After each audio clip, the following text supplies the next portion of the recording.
Hey everyone, welcome back. In today's tutorial, I'm going to walk you through exactly how to change the language on TradingView.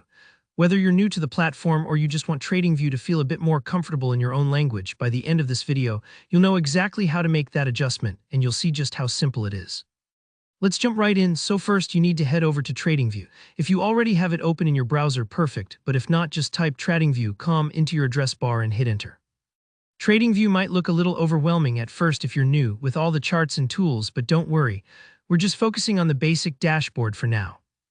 Now, once you're on the TradingView homepage, the next thing you're going to do is look for the products menu. This is located over in the upper left corner. It's usually labeled pretty clearly, and you might see different categories like chart, screeners, or community. The reason we go here is because TradingView organizes its features under this menu, and it's the easiest way to orient yourself if you ever feel lost on the site. Next up, you'll need to access your profile settings. Look for the profile icon. It's typically a little circle or avatar symbol, also up in that top left corner near products. Give that a click. If you're not logged in, you might be prompted to sign in first, so take a moment to do that if you need. Accessing your profile is important because most of your customization options on TradingView, including language, are controlled from here. Alright, once your profile drop-down is open, don't rush. Scroll down a little bit. Sometimes these menus can get a bit crowded, especially if you've got a lot of notifications or settings. You're looking for the language option. It's usually down toward the bottom, so just take your time and make sure you spot it.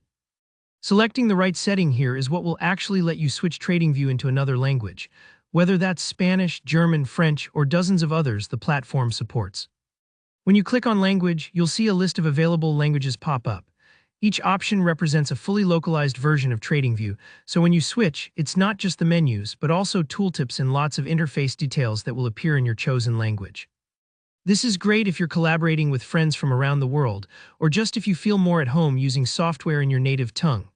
All you have to do is click on your preferred language, and that's it. TradingView will refresh, and everything should appear in your selected language. Sometimes it can take a few moments for the change to go through, so don't worry if it doesn't happen instantly. Give the page a second if you notice any lag. And there you have it, quick and easy. You're now using TradingView in the language of your choice, which can make navigating and using all those powerful charting tools so much smoother. I hope this walkthrough made the process clear for you. If you found it helpful, give this video a thumbs up. Feel free to leave a comment below if you have any questions, run into any trouble, or have tips for other viewers. And if you want more tutorials on TradingView or other trading platforms, don't forget to hit that subscribe button so you never miss out. Thanks for watching, and I'll see you in the next video.